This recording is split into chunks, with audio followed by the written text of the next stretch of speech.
राज्य उत्पादन शुल्क विभागाच्या डोंबिवली विभागाने परराज्यातून महाराष्ट्रात बेकायदा तस्करी होणाऱ्या गोवा बनावटीच्या विदेशी मद्याची तस्करी करणाऱ्या वाहन चालक मोहम्मद सलमानी आणि देवेंद्र मेघवाल यांना अटक केल्याची माहिती उत्पादन शुल्कच्या कोकण विभागीय उपायुक्त प्रवीण पवार यांनी मंगळवारी दिली। त्यांच्याकडून 1,05,60,000च्या मद्यांसह 1,31,52,000चा मुद्देमाल जप्त केला आहे। पनवेल मुंब्रा रोडवरून गोवा निर्मित बनावट विदेशी मद्याची वाहतूक होत असल्याची माहिती उत्पादन शुल्क विभागाचे डोंबिवलीचे निरीक्षक DB काळेल यांना मिळाली।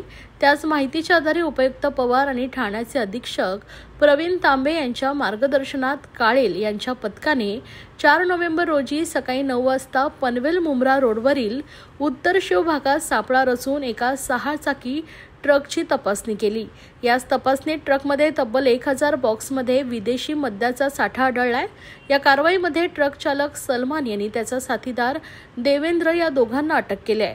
त्यांच्याकडून 1,05,60,000चे भारतीय बनावटीचे गोवा निर्मित विदेशी मद्य जप्त केला आहे। या दोन्ही आरोपींविरुद्ध दारूबंदी कायद्याअंतर्गत गुन्हा दाखल करण्यात आला आहे। राज्य उत्पादन शुल्क विभागाच्या डोंबिवली विभागाच्या निरीक्षकांना गोपनीय माहिती मिळाली की गोवा राज्यातनं अशी एक वाहतूक होते विदेशी मद्याची। ती आपल्या राज्यातनं वाहतूक होताना मुंब्रा पनवेल या रोडवरनं गाडी जाणार आहे। त्या गाडीच्या अनुषंगाने आमच्या अधिकाऱ्यांनी सापळा रचला। दिलीप काळेल हे निरीक्षक त्या विभागाचे आहेत डोंबिवली, त्यांनी या गाडीवरती पाळत ठेवली आणि या गाडीमध्ये जर थांबून चौकशी केली आणि पाहणी केली गाडी, तर गाडीमध्ये जवळपास 1001 बॉक्स मिळून आले त्यांना विदेशी मद्याचे बॉक्स मिळून आल्यामुळे त्यांनी ड्रायव्हर आधी क्लीनर या दोघांना आरोपींना अटक केलेली आहे आणि 1,03,00,000चा मुद्देमाल हा जप्त केलेला आहे। आता पुढील चौकशी निरीक्षक काळेले करत आहेत। कोणाचा माल आहे आणि कोणाला या संदर्भात चौकशी चालू आहे। आता यानंतर पुढील चौकशीमध्ये निष्पन्न होईल माल कुठून आलाय, कुठे चाललेला आहे, याबाबतची निरीक्षक चौकशी करत आहेत। अंदाजे किती लाखाचा माल आहे? 1,03,00,000चा मुद्देमाल आहे आणि 1,31,00,000चा मुद्देमाल आहे। त्यापैकी गाडीची किंमत आहे 25-30 लाख आणि बाकीचे 1,03,00,000 हा मुद्देमाल आहे। प्राथमिक तपासात आरोपींनी काय सांगितलं की ह्याच्यावर पण नाही, आरोपींनी अद्यापर्यंत काही तसं बोलणी केलेली नाहीये। आरोपीकडनं माहिती घेण्याचं काम आमचे निरीक्षक करत आहेत।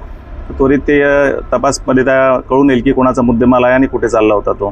साहेब, वारंवार अशी तस्करी सुरू आहे, याच्याबद्दल राज्य उत्पादन शुल्क विभागाच्या वतीने काय नियोजन करण्यात येणार आहे का? यांना चाप असणार नाही, वेळोवेळी आमचे निरीक्षक आणि जे अधिकारी तपास अधिकारी आहेत ते या राज्यामध्ये जाऊन त्याबद्दलची सखोल चौकशी करतात, पण तिथे सध्या काही तसं निष्पन्न होऊन येत नाही। तरी आणखी आमचे अधिकारी या संदर्भातली सखोल चौकशी करतील। ताब्यात घेतलं आणि काय सध्या दोन जणांना ताब्यात घेतलेले आहे आम्ही आणि त्या संदर्भात चौकशी चालू आहे।